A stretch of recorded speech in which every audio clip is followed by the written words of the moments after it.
Dagon and Other Macabre Tales. The Tomb. Sedibus ut saltum placidis in morte quiescam. Virgil.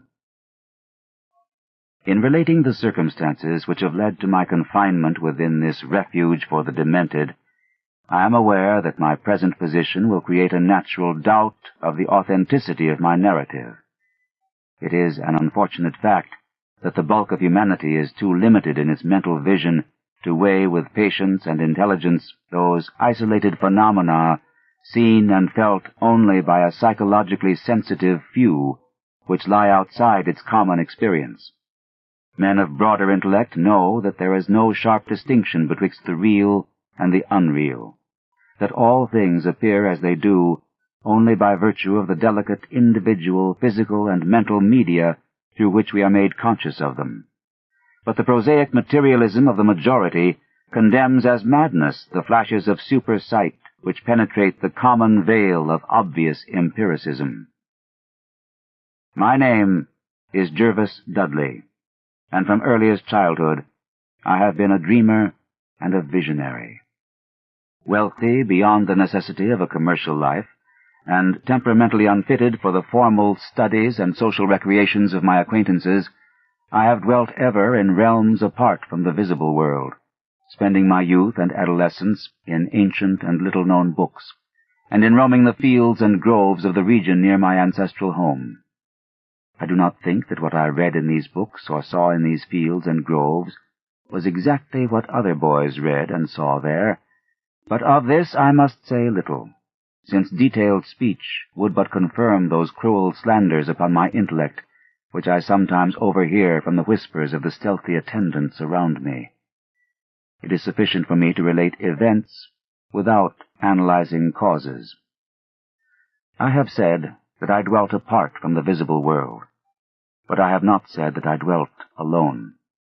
This no human creature may do, for lacking the fellowship of the living, he inevitably draws upon the companionship of things that are not or are no longer living.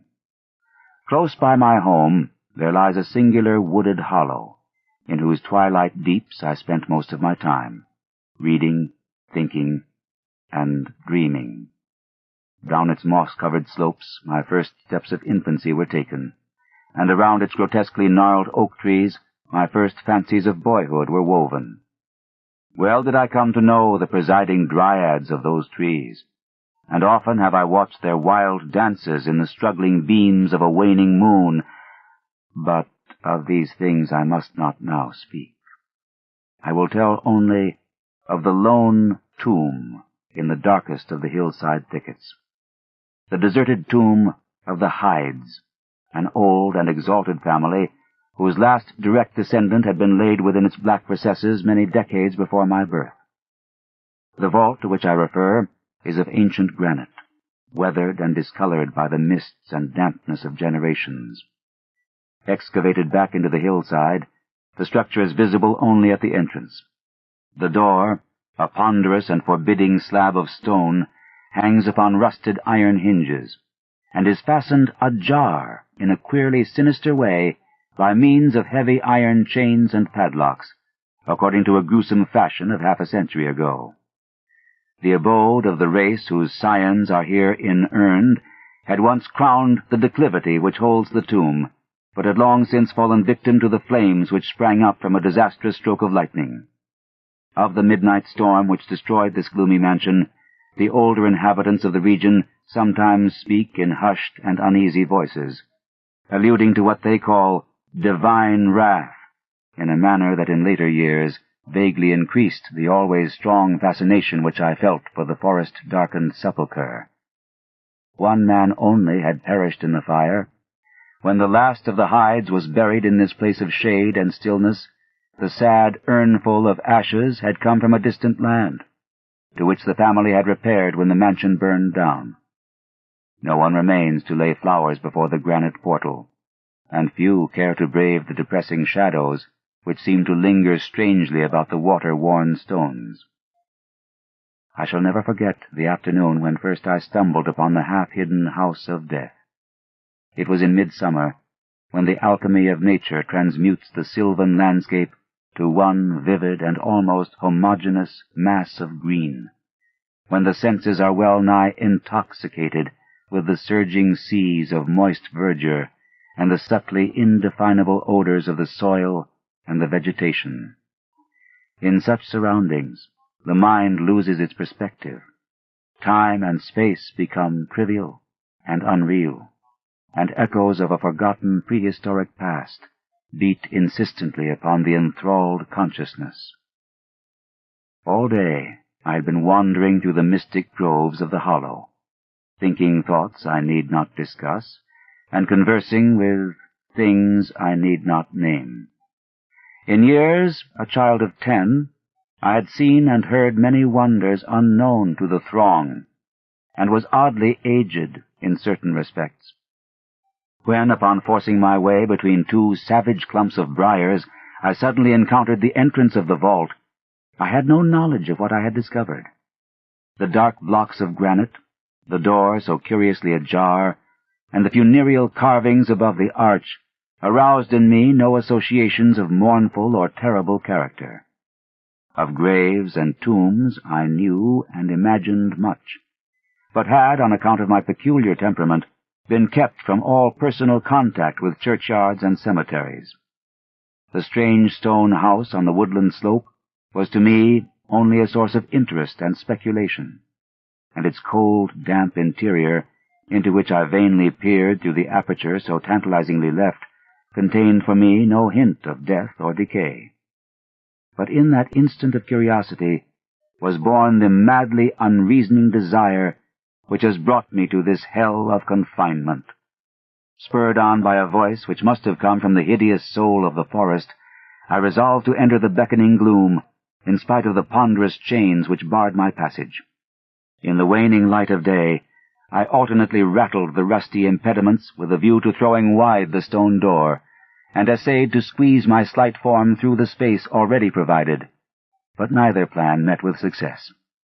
At first curious, I was now frantic, and when, in the thickening twilight, I returned to my home, I had sworn to the 100 gods of the grove that at any cost I would some day force an entrance to the black, chilly depths that seemed calling out to me.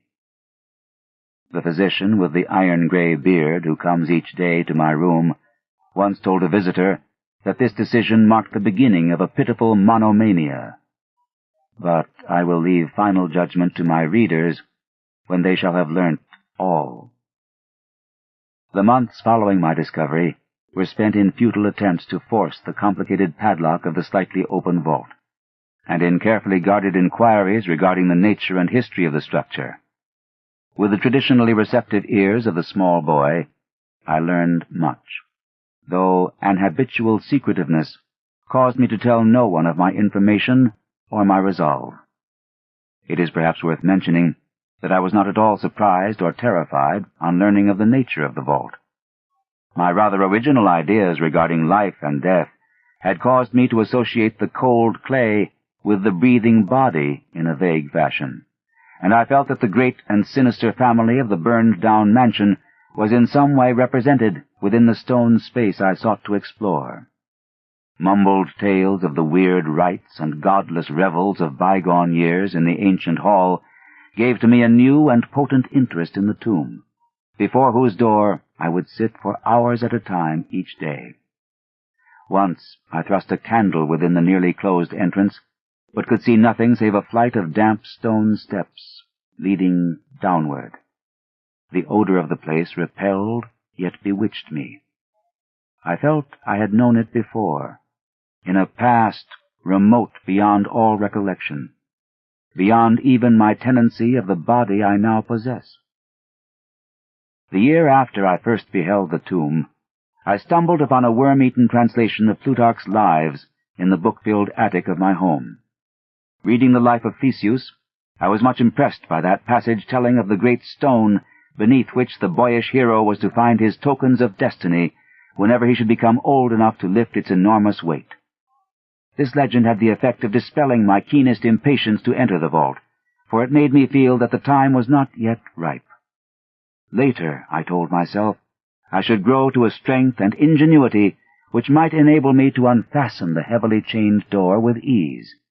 But until then, I would do better by conforming to what seemed the will of fate. Accordingly, my watches by the dank portal became less persistent, and much of my time was spent in other, though equally strange, pursuits. I would sometimes rise very quietly in the night, stealing out to walk in those churchyards and places of burial from which I had been kept by my parents. What I did there, I may not say, for I am not now sure of the reality of certain things. But I know that on the day after such a nocturnal ramble, I would often astonish those about me with my knowledge of topics almost forgotten for many generations. It was after a night like this that I shocked the community with a queer conceit about the burial of the rich and celebrated Squire Brewster, a maker of local history who was interred in 1711, and whose slate headstone, bearing a graven skull and crossbones, was slowly crumbling to powder. In a moment of childish imagination, I vowed not only that the undertaker, Goodman Simpson, had stolen the silver-buckled shoes, silken hose, and satin small-clothes of the deceased before burial, but that the squire himself, not fully inanimate, had turned twice in his mound-covered coffin on the day after interment. But the idea of entering the tomb never left my thoughts, being indeed stimulated by the unexpected genealogical discovery that my own maternal ancestry possessed at least a slight link with the supposedly extinct family of the Hydes. Last of my paternal race, I was likewise the last of this older and more mysterious line. I began to feel that the tomb was mine, and to look forward with hot eagerness to the time when I might pass within that stone door and down those slimy stone steps in the dark. I now formed the habit of listening very intently at the slightly open portal, choosing my favorite hours of midnight stillness for the odd vigil. By the time I came of age, I had made a small clearing in the thicket before the mold-stained facade of the hillside, allowing the surrounding vegetation to encircle and overhang the space like the walls and roof of a sylvan bower. This bower was my temple, the fastened door my shrine, and here I would lie outstretched on the mossy ground, thinking strange thoughts and dreaming strange dreams. The night of the first revelation was a sultry one. I must have fallen asleep from fatigue, for it was with a distinct sense of awakening that I heard the voices. Of those tones and accents I hesitate to speak. Of their quality I will not speak, but I may say that they presented certain uncanny differences in vocabulary, pronunciation, and mode of utterance. Every shade of New England dialect, from the uncouth syllables of the Puritan colonists to the precise rhetoric of 50 years ago, seemed represented in that shadowy colloquy, though it was only later that I noticed the fact. At the time, indeed, my attention was distracted from this matter by another phenomenon, a phenomenon so fleeting that I could not take oath upon its reality. I barely fancied that as I awoke, a light had been hurriedly extinguished within the sunken sepulchre. I do not think I was either astounded or panic-stricken, but I know that I was greatly and permanently changed that night. Upon returning home, I went with much directness to a rotting chest in the attic, wherein I found the key, which next day unlocked with ease the barrier I had so long stormed in vain. It was in the soft glow of late afternoon that I first entered the vault on the abandoned slope. A spell was upon me, and my heart leaped with an exultation I can but ill describe. As I closed the door behind me and descended the dripping steps by the light of my lone candle, I seemed to know the way, and though the candle sputtered with the stifling reek of the place, I felt singularly at home in the musty charnel house air. Looking about me, I beheld many marble slabs bearing coffins, or the remains of coffins. Some of these were sealed and intact, but others had nearly vanished, leaving the silver handles and plates isolated amidst certain curious heaps of whitish dust. Upon one plate I read the name of Sir Geoffrey Hyde, who had come from Sussex in 1640 and died here a few years later. In a conspicuous alcove was one fairly well preserved and untenanted casket, adorned with a single name, which brought to me both a smile and a shudder. An odd impulse caused me to climb upon the broad slab, extinguish my candle, and lie down within the vacant box. In the gray light of dawn, I staggered from the vault and locked the chain of the door behind me. I was no longer a young man, though but 21 winters had chilled my bodily frame. Early-rising villagers who observed my homeward progress looked at me strangely, and marveled at the signs of ribald revelry which they saw in one whose life was known to be sober and solitary. I did not appear before my parents till after a long and refreshing sleep.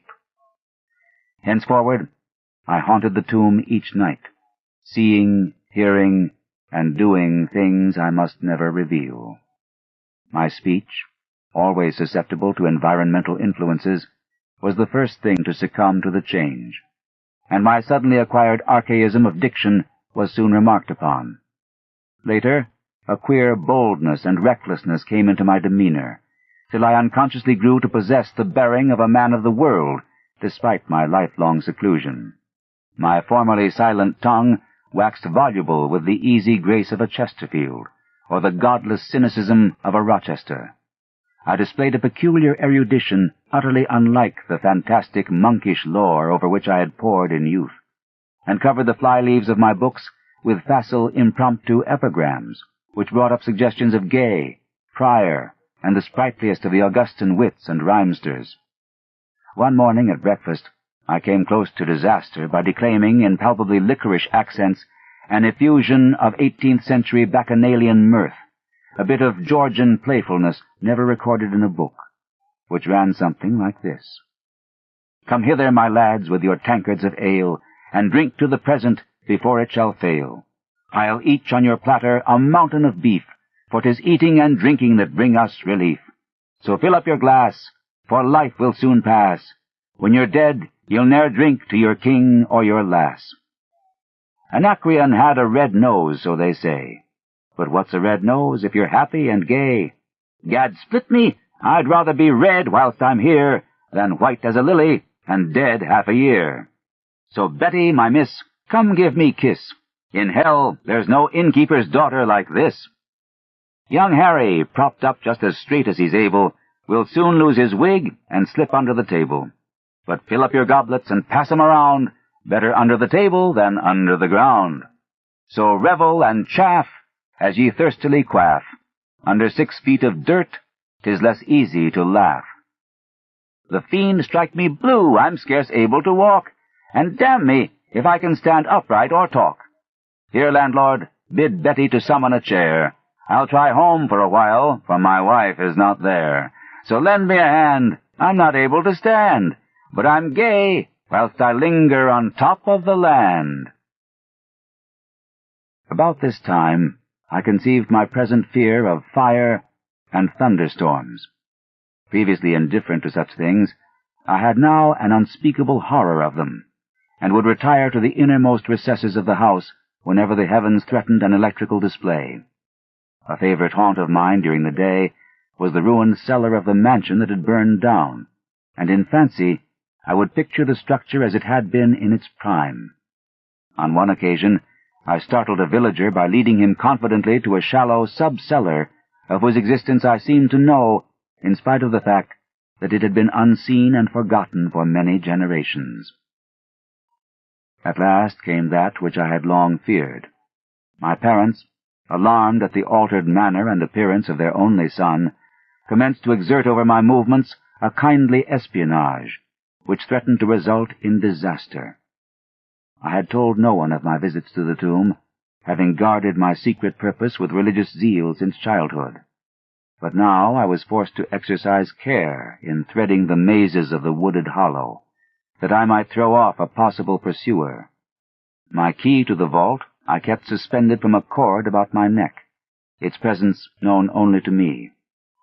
I never carried out of the sepulchre any of the things I came upon whilst within its walls. One morning, as I emerged from the damp tomb and fastened the chain of the portal with none too steady a hand, I beheld in an adjacent thicket the dreaded face of a watcher. Surely the end was near, for my bower was discovered, and the objective of my nocturnal journeys revealed. The man did not accost me, so I hastened home in an effort to overhear what he might report to my careworn father. Were my sojourns beyond the chained door about to be proclaimed to the world? Imagine my delighted astonishment on hearing the spy inform my parent in a cautious whisper that I had spent the night in the bower outside the tomb. My sleep-filmed eyes fixed upon the crevice where the padlocked portal stood ajar. By what miracle had the watcher been thus deluded? I was now convinced that a supernatural agency protected me. Made bold by this heaven-sent circumstance, I began to resume perfect openness in going to the vault, confident that no one could witness my entrance. For a week I tasted to the full the joys of that charnel conviviality which I must not describe, when the thing happened, and I was borne away to this accursed abode of sorrow and monotony. I should not have ventured out that night, for the taint of thunder was in the clouds, and a hellish phosphorescence rose from the rank swamp at the bottom of the hollow. The call of the dead, too, was different. Instead of the hillside tomb, it was the charred cellar on the crest of the slope, whose presiding demon beckoned to me with unseen fingers. As I emerged from an intervening grove upon the plain before the ruin, I beheld in the misty moonlight a thing I had always vaguely expected. The mansion, gone for a century, once more reared its stately height to the raptured vision, every window ablaze with the splendor of many candles. Up the long drive rolled the coaches of the Boston gentry, whilst on foot came a numerous assemblage of powdered exquisites from the neighboring mansions. With this throng I mingled, though I knew I belonged with the hosts rather than with the guests. Inside the hall were music, laughter, and wine on every hand. Several faces I recognized, though I should have known them better had they been shriveled or eaten away by death and decomposition. Amidst a wild and reckless throng, I was the wildest and most abandoned. Gay blasphemy poured in torrents from my lips, and in my shocking sallies I heeded no law of God, man, or nature. Suddenly, a peal of thunder, resonant even above the din of the swinish revelry, clave the very roof, and laid a hush of fear upon the boisterous company. Red tongues of flame and searing gusts of heat engulfed the house, and the roisterers, struck with terror at the descent of a calamity which seemed to transcend the bounds of unguided nature, fled shrieking into the night. I alone remained, riveted to my seat by a groveling fear which I had never felt before. And then a second horror took possession of my soul. Burnt alive to ashes, my body dispersed by the four winds, I might never lie in the tomb of the Hydes. Was not my coffin prepared for me? Had I not a right to rest till eternity amongst the descendants of Sir Geoffrey Hyde? I would claim my heritage of death, even though my soul goes seeking through the ages for another corporeal tenement to represent it on that vacant slab in the alcove of the vault. Jervis Hyde should never share the sad fate of Palinurus. As the phantom of the burning house faded, I found myself screaming and struggling madly in the arms of two men, one of whom was the spy who had followed me to the tomb. Rain was pouring down in torrents, and upon the southern horizon were flashes of the lightning that had so lately passed over our heads. My father, his face lined with sorrow, stood by as I shouted my demands to be laid within the tomb, frequently admonishing my captors to treat me as gently as they could. A blackened circle on the floor of the ruined cellar told of a violent stroke from the heavens, and from this spot a group of curious villagers with lanterns were prying a small box of antique workmanship which the thunderbolt had brought to light. Ceasing my futile and now objectless writhing, I watched the spectators as they viewed the treasure trove, and was permitted to share in their discoveries. The box, whose fastenings were broken by the stroke which had unearthed it, contained many papers and objects of value, but I had eyes for one thing alone. It was the porcelain miniature of a young man in a smartly curled bag-wig, and bore the initials J.H. The face was such that as I gazed, I might well have been studying my mirror. On the following day, I was brought to this room with the barred windows, but I have been kept informed of certain things through an aged and simple-minded servitor, for whom I bore a fondness in infancy, and who, like me, loves the churchyard. What I have dared relate of my experiences within the vault has brought me only pitying smiles. My father, who visits me frequently, declares that at no time did I pass the chained portal, and swears that the rusted padlock had not been touched for 50 years when he examined it. He even says that all the village knew of my journeys to the tomb, and that I was often watched as I slept in the bower outside the grim facade, my half-open eyes fixed on the crevice that leads to the interior. Against these assertions I have no tangible proof to offer, since my key to the padlock was lost in the struggle on that night of horrors. The strange things of the past which I learnt during those nocturnal meetings with the dead he dismisses as the fruits of my lifelong and omnivorous browsing amongst the ancient volumes of the family library. Had it not been for my old servant, Hiram, I should have by this time become quite convinced of my madness. But Hiram, loyal to the last, has held faith in me, and has done that which impelled me to make public at least a part of my story. A week ago, he burst open the lock which chains the door of the tomb perpetually ajar, and descended with a lantern into the murky depths. On a slab in an alcove, he found an old but empty coffin, whose tarnished plate bears the single word, Jervis. In that coffin, and in that vault, they have promised me I shall be buried.